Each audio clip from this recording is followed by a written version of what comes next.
Document, Part 1. In the year 2147, humanity was on the brink of extinction. The Valith, an alien race from a distant galaxy, had declared war on Earth. Their ships were faster, their weapons more advanced, and their numbers overwhelming. Humanity's only hope lay in a secret military program called the Crucible, designed to train soldiers capable of fighting back against the invaders. It wasn't just a training ground. It was a test of survival.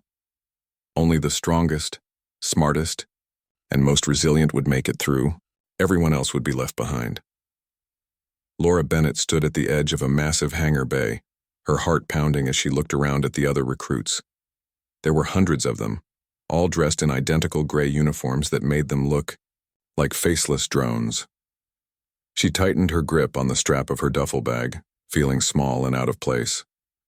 Most of the others seemed confident, even cocky, but Laura knew she didn't belong here. She wasn't special. She hadn't grown up dreaming of being a soldier or fantasizing about space battles. She was just a girl from a quiet town who'd signed up because she wanted to do something meaningful. Now, standing among these strangers, she wondered if she'd made a terrible mistake. A loud voice echoed through the hangar, snapping her out of her thoughts. "Attention, recruits!" Commander Hayes barked, striding into the room with an air of authority that demanded respect. He was tall and broad-shouldered, his uniform perfectly pressed, and his piercing blue eyes scanned the crowd like he could see right through them.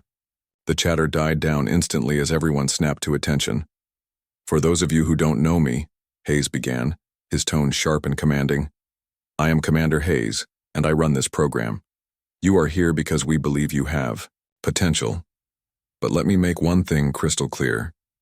Potential means nothing without results." He paused, letting his words sink in before continuing. "This is not a game. This is not a drill. This is survival.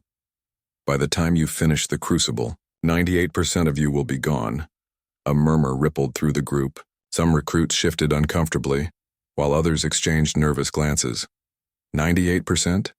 That meant only 2 out of every 100 would survive. Laura felt a chill run down her spine. Was this really what she had signed up for? Hayes didn't give them time to dwell on it. "You'll face physical challenges that will push your bodies to the limit, mental tests that will break your spirit, and combat scenarios that will force you to make impossible decisions. If you can't handle it, you'll be removed from the program, and trust me, removal is the best-case scenario."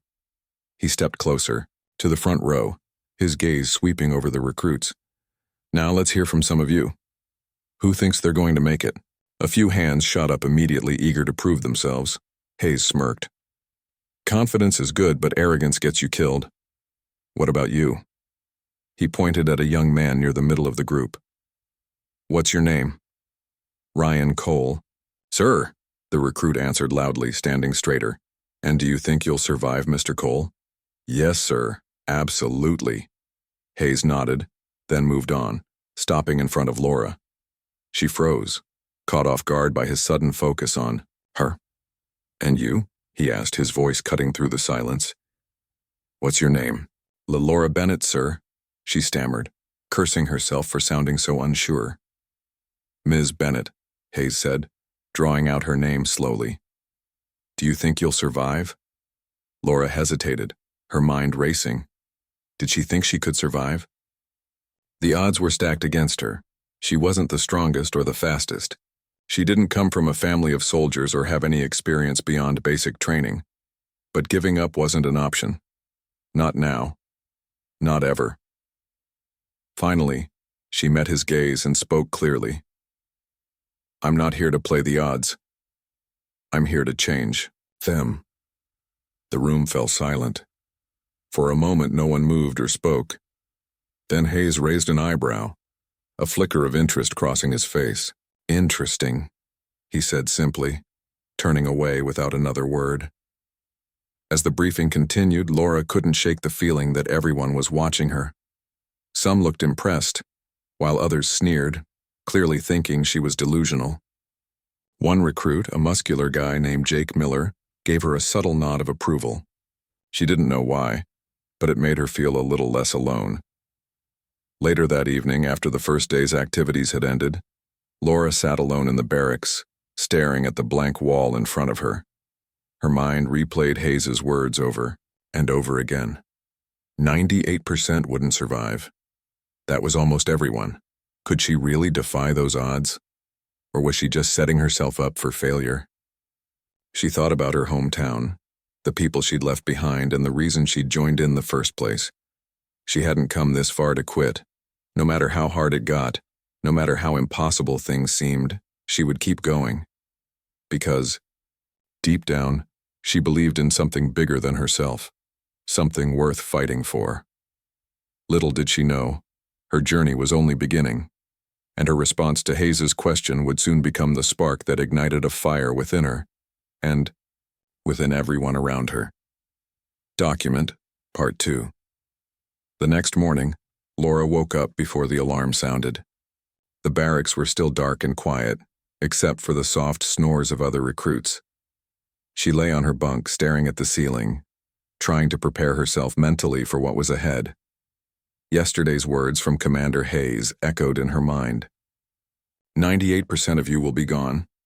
She clenched her fists under the thin blanket, determined not to let those odds define her. When the alarm blared, chaos erupted. Recruits scrambled out of their bunks, pulling on boots and rushing to line up outside. Laura moved quickly but calmly, making sure she wasn't late. As they stood in formation, Hayes appeared once again, his presence commanding silence without him even having to speak. Today, he announced, you begin Phase 1 of the Crucible. This phase tests your physical endurance and mental toughness. If you can't handle it, leave now. No one moved. No one dared. Their first challenge was an obstacle course unlike anything Laura had ever seen. It stretched across a wide field, filled with towering walls, spinning platforms, and narrow bridges suspended high above the ground. To make matters worse, the gravity levels shifted unpredictably as they ran through it. One moment, they'd feel heavy, like carrying twice their weight, and the next they'd float slightly off the ground, struggling to keep balance. Laura watched as the first group of recruits started. Some sprinted confidently, only to stumble when the gravity changed. Others hesitated too long, wasting precious time. A few fell off the platforms entirely, hitting safety nets below and being immediately disqualified. By the time it was Laura's turn, her palms were sweaty and her heart raced. But she took a deep breath, reminded herself why she was here, and stepped onto the course. From the start, she struggled. The first wall was higher than she expected, and her arms burned as she tried to pull herself over it. When she finally made it to the top, the gravity shifted suddenly, making her feel lighter. She lost her footing and landed hard on the other side, scraping her knee. Pain shot through her leg, but she bit down on her lip and kept moving. As she reached the spinning platforms, she noticed Jake Miller ahead of her. He was strong and fast, easily jumping between the discs as they rotated. Laura tried to mimic his movements, but her smaller frame made it harder to keep balance. She slipped, once catching herself just in time, and decided to slow down instead of rushing. Carefully, she timed each jump, focusing on precision rather than speed. By the time she reached the final section, a rope climb leading to a platform 50 feet in the air, she was exhausted. Her muscles screamed with every movement, and sweat dripped into her eyes. Looking up, she saw Ryan Cole already standing on the platform, smirking down at her. He shouted something mocking, but she tuned him out. All that mattered was finishing. Halfway up the rope, her arms began to shake uncontrollably. For a moment, doubt crept in. What if she couldn't do it? What if she failed right here? But then she remembered her own words. I'm not here to play the odds, I'm here to change them. Summoning every ounce of strength, she pulled herself hand over hand until she reached the top. Collapsing onto the platform, she gasped for air, her chest heaving. She had done it. Later that afternoon, during a break, Jake approached her.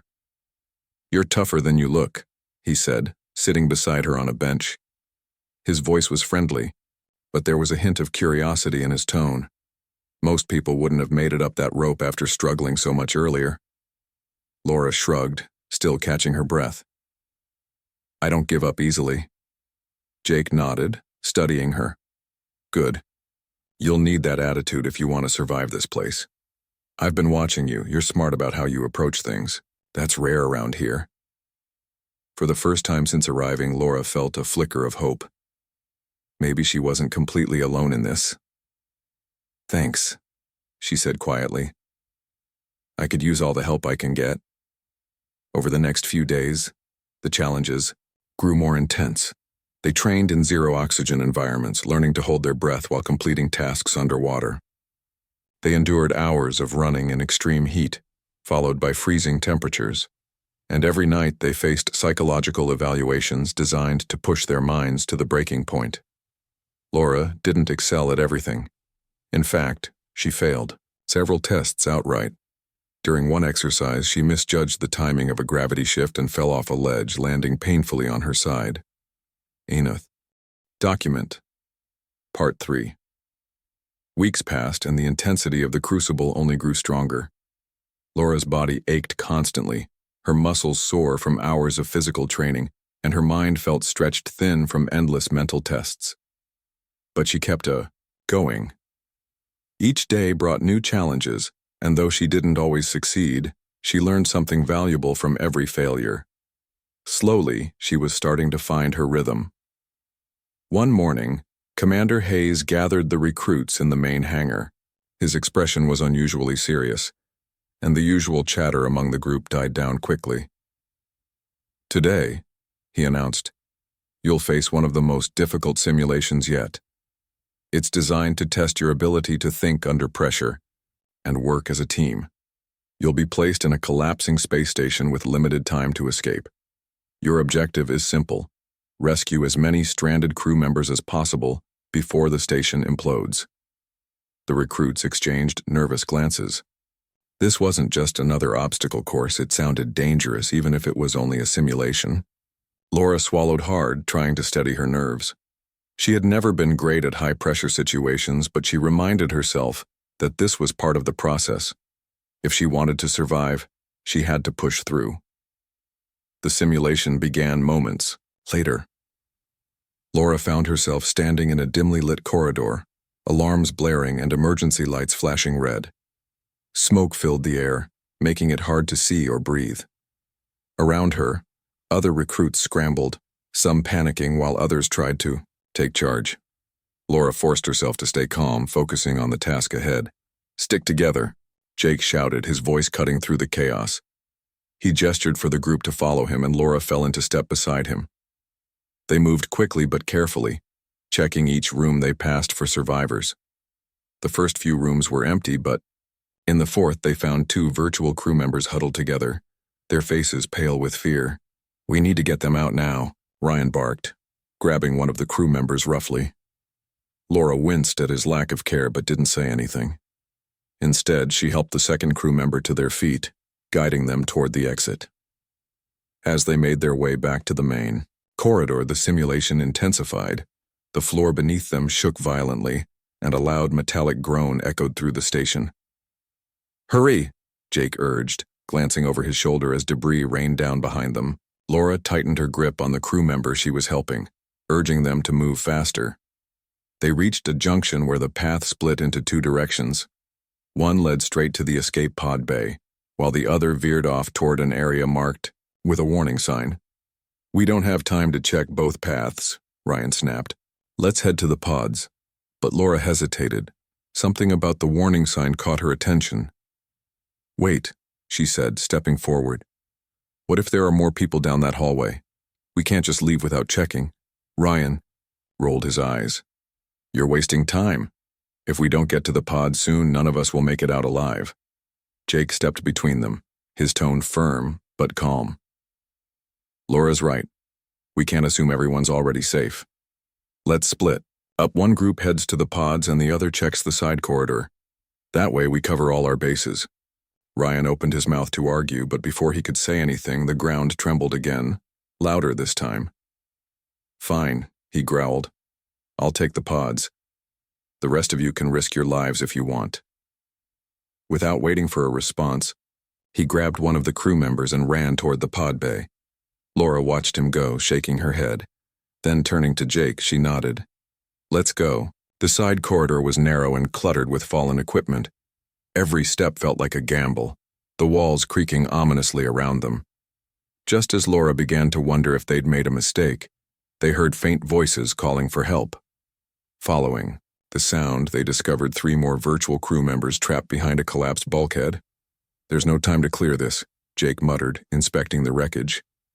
"We'll have to find another way around." Laura scanned the area, quickly, her mind racing. Spotting a maintenance hatch above them, she pointed it out. "What about that? It might lead to the other side." Jake grinned. "Good thinking." Together they boosted the crew members up through the hatch, then climbed up themselves. The passage was tight and dark, forcing them to crawl on hands and knees, but it eventually led to a service tunnel that connected back to the main corridor. By the time they emerged near the escape pod bay, the countdown timer on the wall showed less than 30 seconds remaining. Ryan was already inside one of the pods, shouting for them to hurry. Laura and Jake ushered the rescued crew members inside just as the station gave one final violent shudder. The doors sealed shut, and moments later the simulation ended. When the recruit stepped out of the simulation chamber, Instructor Daniels approached Laura. He was a tall man with sharp features and an unreadable expression. "Cadet Bennett," he said, his voice low. "Stay behind for a moment." Laura's stomach tightened. Had she done something wrong? As the others filed out, she stood nervously in front of him, waiting for him to speak. "You handled yourself well in there," Daniels said finally, surprising her. Most recruits would have followed orders blindly or panicked entirely, but you stayed calm and adapted to the situation. "Why?" Laura hesitated, unsure how to answer. Finally, she said, "Because I don't believe in limits unless I set them myself." Daniel studied her for a long moment, his gaze piercing. Then, without another word, he turned and walked away. Later that evening, Laura replayed the instructor's words in her mind. Was he impressed? Disappointed? She couldn't tell. But one thing was certain. She had proven to herself that she could handle pressure, and that realization gave her a renewed sense of confidence. As she lay in bed that night staring at the ceiling, she thought about the simulation and everything she'd learned so far. The Crucible wasn't just about physical strength or raw talent. It was about resilience, creativity, and determination. Those qualities weren't measured by numbers or statistics. They came from within. And deep down, Laura knew she had what it took to keep going. No matter how hard things got, she wouldn't stop fighting. Because changing the odds wasn't just a goal, it was who she was becoming. Document, Part 4. As the weeks turned into months, Laura's reputation in the Crucible began to grow. She wasn't the fastest or the strongest recruit, but she had something others often lacked, a knack for thinking outside the box. Her ability to stay calm under pressure and come up with creative solutions earned her both admiration and resentment from her peers. Some recruits looked up to her, while others saw her as a threat. Jake Miller continued to support her, offering advice whenever he could. Their bond had grown stronger over time, built on mutual respect and shared struggles. Ryan Cole, on the other hand, grew increasingly hostile toward Laura. He didn't like being overshadowed by someone who, in his eyes, shouldn't have even made it this far. His arrogance clashed with Laura's quiet confidence, creating an unspoken rivalry between them. One day, during a combat exercise, that rivalry reached its peak. The recruits were divided into teams and tasked with capturing a heavily guarded objective. Each team was given basic weapons and limited ammunition, forcing them to rely on strategy rather than brute force. Laura's team included Jake and a few others she trusted, while Ryan led the opposing side. The exercise began at dawn, with both teams moving quickly to secure advantageous positions. Laura's team took cover behind a series of rocky outcrops, planning their approach carefully. "We need to draw them out," Jake whispered, sketching a rough map in the dirt. "If we can split their forces, we'll have a better chance." Laura nodded, adding her own thoughts. "I'll go around the back and create a distraction. You guys move in once they're distracted." Jake hesitated, concern flickering across his face. "Are you sure?" That's risky. It's not reckless, Laura replied firmly. It's calculated. Trust me. Before Jake could argue further, Laura slipped away, sticking to the shadows as she circled around to the rear of the enemy position. She moved quietly, avoiding detection until she reached a spot where she could cause chaos without exposing herself too much. Picking up a rock, she hurled it toward a distant tree, creating a loud thud that echoed through the area. As expected, Ryan and several members of his team rushed to investigate the noise, leaving their main position vulnerable. Jake and the others seized the opportunity, advancing swiftly and taking control of the objective. But just as they thought they'd won, disaster struck. Ryan returned to find his team defeated and immediately blamed Laura. Fuming with anger, he confronted her after the exercise ended. "You think you're so clever, don't you?" he spat, his voice dripping with venom. "Well, let's see how smart you are when you don't have your little tricks to fall back on." Laura met his glare calmly, refusing to rise to the bait. "It's not about tricks, Ryan. It's about working smarter, not harder. Maybe you should try it sometime." His face reddened with rage, but before he could respond, Commander Hayes intervened. "Enough," he barked, stepping between them. "Save your energy for the next challenge. We don't have time for petty squabbles." Though the confrontation ended there, Laura knew it wasn't over. Ryan's hatred for her only deepened, and she suspected he would look for ways to sabotage her in the future, but she didn't let it bother her too much. She had bigger things to focus on. A few days late. Document. Part 5. As the weeks went on, Laura began to notice something strange. Late at night, when most of the recruits were asleep, she would sometimes hear faint whispers coming from the instructors' offices. At first, she thought it was just her imagination or the usual sounds of a military facility. But one evening, unable to sleep, she decided to investigate. Creeping quietly through the dimly lit corridors, Laura followed the sound until she reached a door that was slightly ajar. Peering inside, she saw Commander Hayes and Instructor Daniels poring over a large holographic map. The map displayed star systems, flight paths, and what looked like alien symbols. Laura's heart raced as she realized this wasn't standard training material. It was classified information about the Valith. Her curiosity got the better of her. She leaned closer, straining to hear their conversation. "The intel is clear," Hayes said, his voice low but urgent.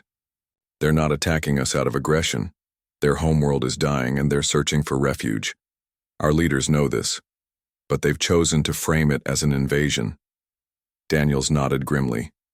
"It's easier to rally people against a common enemy than to negotiate peace. Fear sells." Laura's stomach churned. Everything she had been told about the Valith, that they were ruthless invaders bent on destroying humanity, was a lie. They weren't monsters. They were refugees, just like Earth's ancestors had been centuries ago. The realization hit her hard, leaving her torn between anger and confusion. How could humanity justify waging war on innocent beings? She didn't stay long enough to hear more. Knowing she had already risked too much, she slipped away silently and returned to the barracks. That night she lay awake, staring at the ceiling, her mind racing with questions. What should she do? Should she expose the truth and risk being labeled a traitor? Or should she keep quiet and continue training as if nothing had changed? The next morning, Laura couldn't focus during drills. Her thoughts kept drifting back to the secret she had uncovered. During a break, Jake noticed her distracted expression and pulled her aside. "You okay?" he asked, concern etched on his face.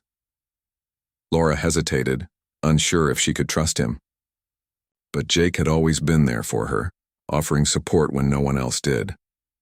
Taking a deep breath, she whispered, "I found out something last night.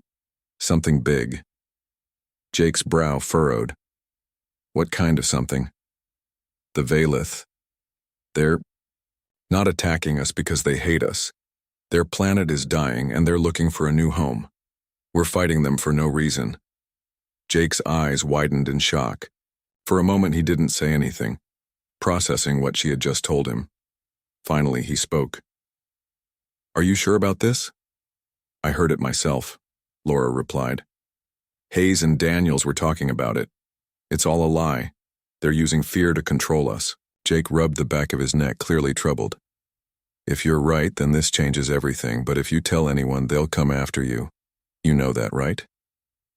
"I can't just sit here and do nothing," Laura said, her voice firm despite the fear gnawing at her insides. "This isn't about winning or losing anymore, it's about doing the right thing."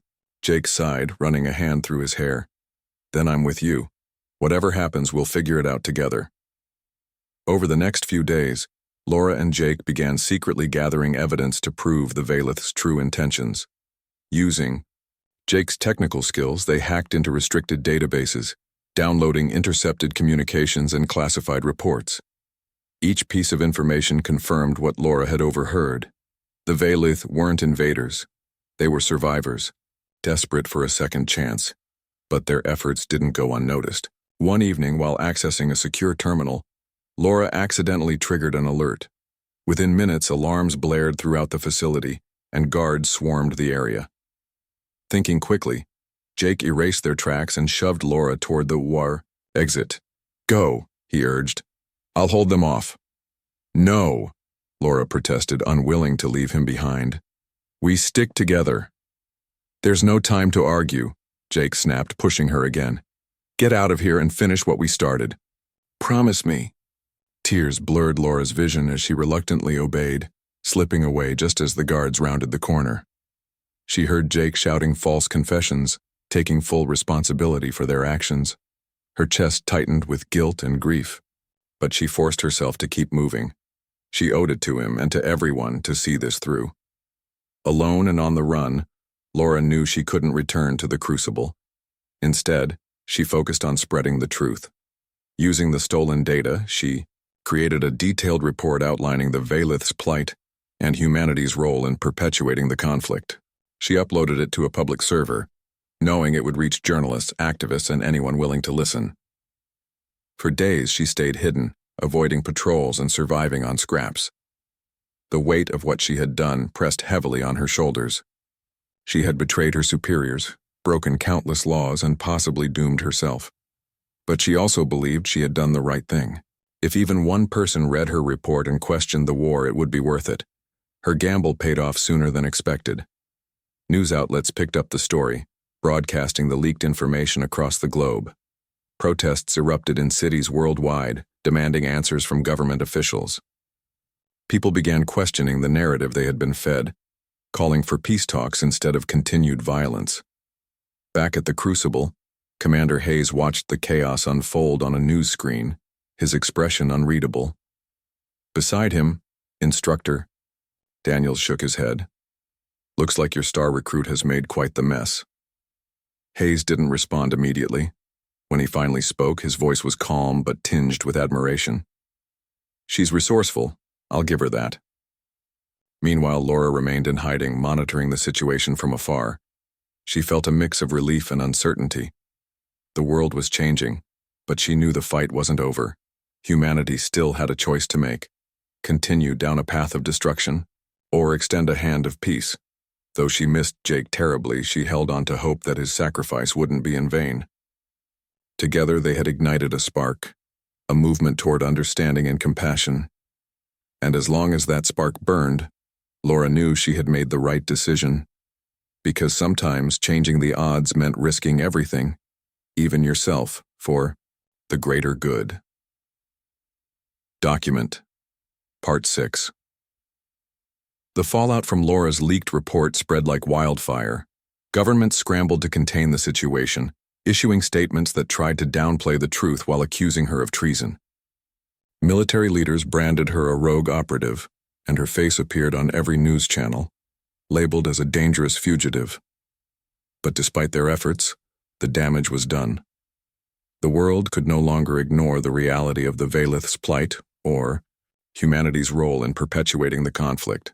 For Laura, life became a blur of hiding and running. She moved from one safe house to another, avoiding detection by staying off-grid. Her days were filled with paranoia, constantly checking for signs of pursuit. At night, she monitored global reactions to her actions, searching for any sign that her gamble might lead to real change. Some people praised her bravery, calling her a hero who exposed the lies. Others condemned her as a traitor, blaming her for undermining Earth's defenses. The division in public opinion only deepened the tension, but amidst the chaos there were moments of hope. Peace activists rallied behind her cause, organizing protests and demanding negotiations with the Veilith. Journalists dug deeper into the classified files she had released, uncovering more evidence of humanity's manipulation. Slowly but surely, the tide began to turn. Even some military officials started questioning whether the war was justified, or if it had been built on fear and misinformation all along. One evening, while hiding in an abandoned warehouse on the outskirts of a city, Laura received an unexpected visitor. It was Commander Hayes. He slipped inside quietly, his presence both surprising and unnerving. For a long moment, neither of them spoke. Laura stood frozen, unsure if this was a trap or something else entirely. "You've caused quite a mess," Hayes finally said, breaking the silence. His tone wasn't angry. It was calm, almost thoughtful. "I did what I had to do," Laura replied, her voice steady despite the knot forming in her stomach. "You knew the truth about the Veilith. You could have stopped this war before it even started." Hayes sighed, rubbing his temples as if carrying the weight of the world. "It's not that simple. Wars aren't fought because of logic, they're fought because of fear. People needed someone to blame, and the Veilith made an easy target. So you let millions die? For what? To keep the peace at home?" Laura shot back, her anger boiling over. "How many lives are worth your secrets?" Hayes didn't flinch. Instead, he stepped closer, his piercing blue eyes locking onto hers. "I didn't come here to argue, Cadet Bennett. I came to offer you a chance to fix this, to make things right." Laura frowned, suspicion clouding her thoughts. "What do you mean?" "There's going to be a summit soon," Hayes explained. "A meeting between Earth's leaders and representatives of the Veilith. It's our last chance to avoid total annihilation, for both sides. But tensions are high and trust is non-existent. If anyone can bridge that gap, it's you." "Why me?" Laura asked, shaking her head. "I'm a fugitive. They'll arrest me the moment I step foot near anything official." "Because you're the reason this summit is happening in the first place," Hayes countered. "Your report forced everyone to confi. Document."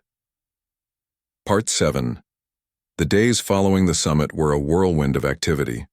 Laura's bold move had forced humanity and the Veilith to confront uncomfortable truths, but it also opened the door for real dialogue. Negotiations stretched on, for weeks, with both sides cautiously testing each other's intentions. While progress was slow, the fact that talks were continuing at all was a miracle in itself. Laura stayed involved behind the scenes, working tirelessly to ensure transparency and prevent further sabotage attempts. Despite her efforts, she remained a controversial figure. To some, she was a hero who had exposed the lies fueling the war. To others, she was still a traitor who had risked Earth's safety by leaking classified information. The division among humans mirrored the fragile trust between them and the Veilith. Every step forward felt like 2 steps back, and there were moments when Laura wondered if peace was truly possible. But she refused to give up. Each setback only strengthened her resolve. She remembered Jake's sacrifice, Commander Hayes' reluctant support, and the countless lives lost in a war built on fear. If she could help even one person see beyond prejudice and hatred, it would be worth every risk she had taken. One evening, as negotiations entered their final stages, Laura found herself sitting alone in a quiet corner of the conference facility. The room buzzed with low conversations, delegates reviewing documents and strategizing for the next day's session. Exhausted, she leaned back in her chair, staring at the ceiling. Her mind replayed everything that had led her to this moment. The obstacles she had overcome, the people she had lost, the choices she had made. "You look like you've been carrying the weight of the world." Laura turned to see Instructor Daniels standing nearby, his arms crossed and his expression unreadable. It was strange seeing him outside of the crucible. He seemed less intimidating now, almost human. "I guess I have," Laura replied with a faint smile. "Feels like it's never going to end." Daniels pulled up a chair and sat across from her.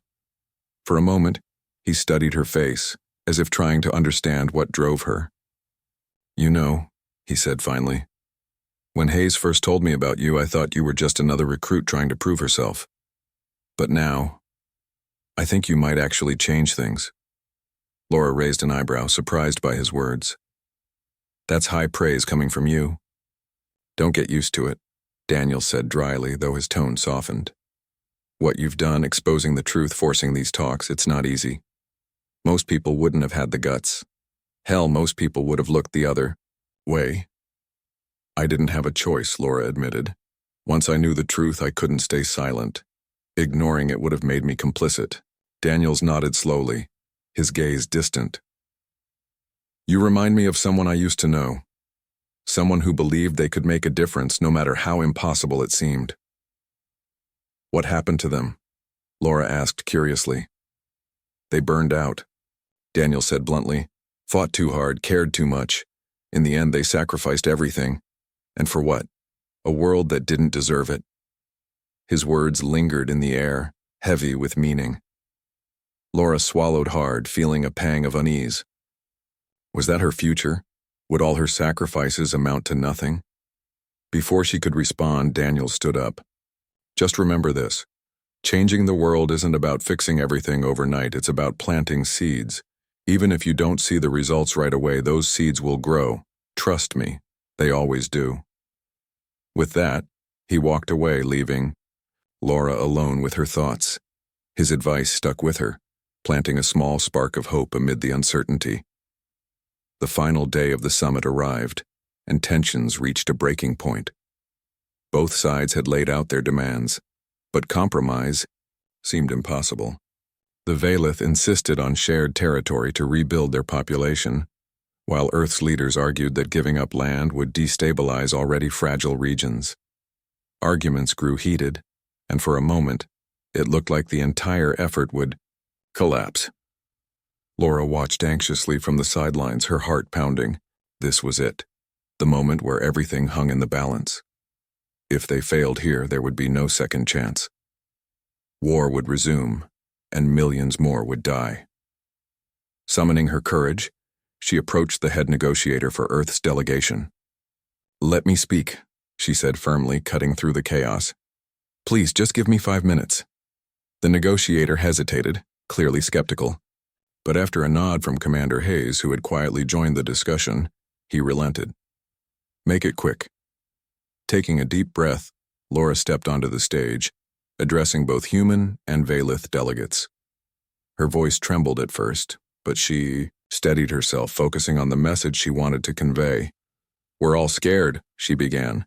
"Humans are scared of losing our homes, our way of life, and the Valith are scared of extinction. But fear doesn't have to divide us. It can unite us. We're stronger together than we are apart." She paused, letting her words sink in, before continuing. "Yes, mistakes were made. Lives were lost. But holding on to anger won't bring anyone back. What we need now is trust. Not blind trust, but earned trust. Start small. Share resources. Work side by side. Show each other that we're not enemies, we're survivors." The room fell silent, the weight of her plea hanging in the air. Slowly, a Valith representative rose to its feet. Its alien features were unreadable, but its posture radiated calmness. Through the translation device, it spoke. "We accept your offer. Let us begin anew." A collective gasp rippled through the room. One by one, human delegates nodded in agreement, their expressions shifting from skepticism to cautious optimism. Though far from perfect, a tentative peace treaty was signed, marking the official end of hostilities. As the crowd erupted into applause, Laura stepped back, overwhelmed by emotion. Tears streamed down her face as she realized what they had achieved. Not perfection, but a chance to build something better. In the weeks that followed, Laura became a symbol of hope for many. Though branded a fugitive by some, she was celebrated by others as a pioneer of peace. Offers poured in from governments, organizations, and activists, inviting her to join their causes. But Laura declined them all. Instead, she chose to work as a liaison between humanity and the Veilith, helping bridge cultural gaps and foster understanding. Her journey wasn't over. There would always be challenges ahead. But for the first time in years, she allowed herself to believe in a brighter future. Because sometimes, changing the odds meant more than surviving. It meant creating a world where everyone could thrive. And as she looked out at the stars, knowing the fight for peace was just beginning, Laura smiled. Document, Part 8. Years passed and the fragile peace between humanity and the Veilith slowly began to take root. It wasn't easy. There were misunderstandings, setbacks, and moments when it felt like everything might fall apart. But Laura Bennett remained at the center of it all, working tirelessly to ensure that trust continued to grow. Her role as a liaison became more than just a job. It became her purpose. She traveled between Earth and newly established Veilith settlements, helping both sides learn from each other and find common ground. At first, many humans resisted the idea of sharing their resources and territory with the Veilith. Old fears lingered, and some refused to see the aliens as anything but invaders. But Laura's persistence paid off. Through small acts of cooperation, like joint agricultural projects or shared medical research, people began to see the Veilith, not as enemies but as partners. Slowly, walls came down, replaced by bridges built on mutual respect.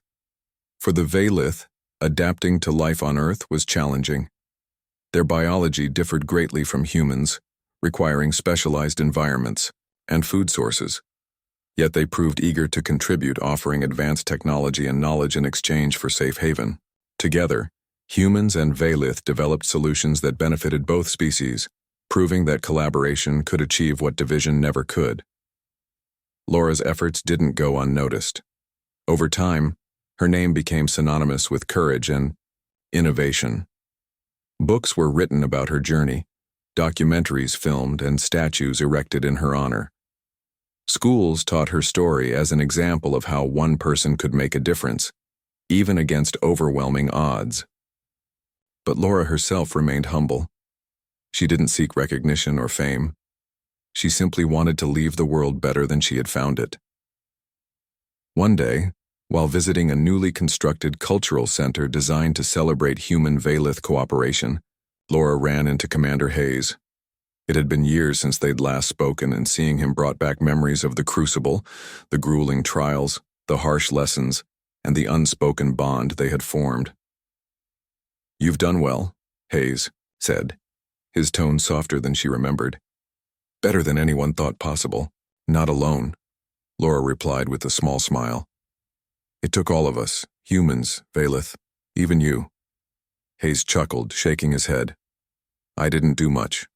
Just gave you a chance when no one else would." "That's more than enough," Laura said sincerely. "Without that chance, none of this would have happened." They stood together for a moment, watching as children, both human and Veilith, played side by side in the courtyard. The scene was simple yet profound, a testament to the progress they had made. For Laura, it was proof that their sacrifices hadn't been in vain. Despite the successes, Laura often thought about those who hadn't lived to see this new era. Jake Miller's sacrifice weighed heavily on her heart. He had given up everything to protect her, believing